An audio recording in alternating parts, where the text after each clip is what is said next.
नमस्कार, स्वागत छ यहाँहरू सबैजनालाई मेरो च्यानलमा। आज फेरि म नयाँ रेसिपी लिएर आइसकेको छु। यो चाहिँ बन्दाकोपी र चिजको मोमोको रेसिपी हो। आशा छ हजुरहरूलाई आजको मेरो यो भिडियो मन पर्छ होला भनेर। मैले यो बन्दाकोपीको भेज मोमोको लागि 600 ml मैदामा आधा सानो चम्मचको आधा चम्मच नुन, ठुलो चम्मचको 2 चम्मच रिफाइन तेल हालेर गुनेर यसलाई 15 मिनट छोपेर राखिसके। यो चाहिँ सुक्खा रोटीहरू पुरी बनाउने भन्दाखेरि चाहिँ अलिकति कडा हुनुपर्छ। मैले त्यसरी नै गुनिसकेको छु।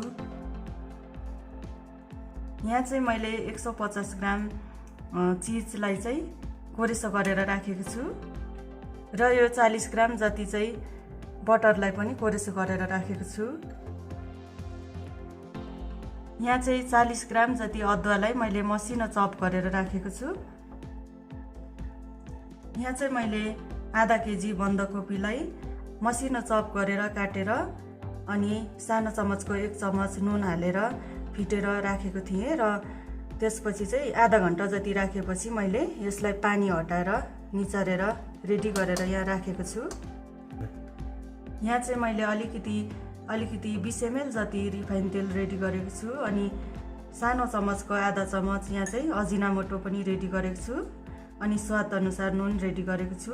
यो नुन चाहिँ अलिकति कम्ती नै हाल्नुपर्छ किनभने यो अघि कोपीमा पनि पानी निकाल्नको लागि हालेको थियौँ, यसमा पनि नुन लागेको छ, त्यसै कारणले। यहाँ चाहिँ मैले 500 ग्राम प्याजलाई मसिनो चप गरेर काटेर रेडी गरेको छु।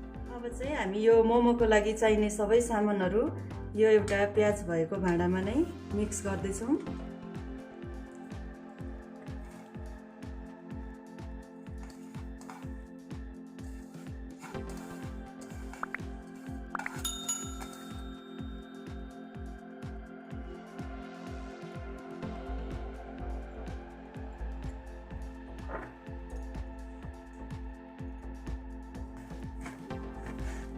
चाहिँ यति सामानहरूलाई हालेर मजाले मिक्स गर्दै यो चिजलाई पनि हालेर मिक्स गर्दैछौँ हामी। अब चाहिँ यो रिफाइन तेललाई पनि हालेर मिक्स गर्दैछौँ। अब म यो कोरेसो गरेर राखेको बटरलाई चाहिँ यहाँ तताएको एउटा सानो भाँडामा यसरी मिलाउँदैछु।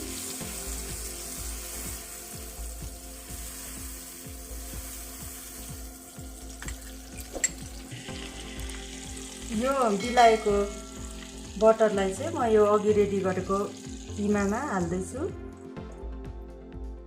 यसलाई अब मजाले फिट्नुपर्छ।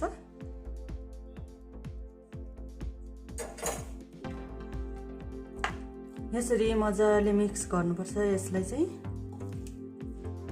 राम्रोसँगले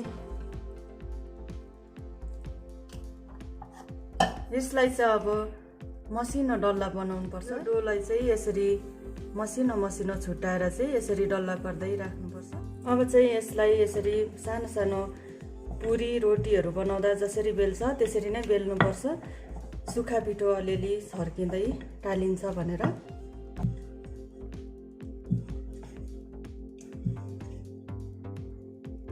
यो मोमो बनाउनु चाहिँ कसैले जान्नुहुन्न भने हेर्नुहोस्, यस्तो तरिकाले बनाउनु पर्छ। कतिजनाले डल्लो पनि बनाउनुहुन्छ, यो चाहिँ यस्तो लाम्चो।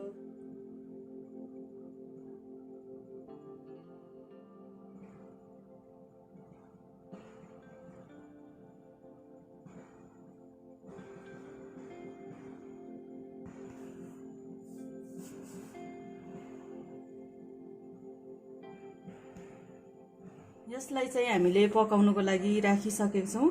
यसलाई फुल फ्लेममा 20 मिनट राखेर पकाउनु पर्छ।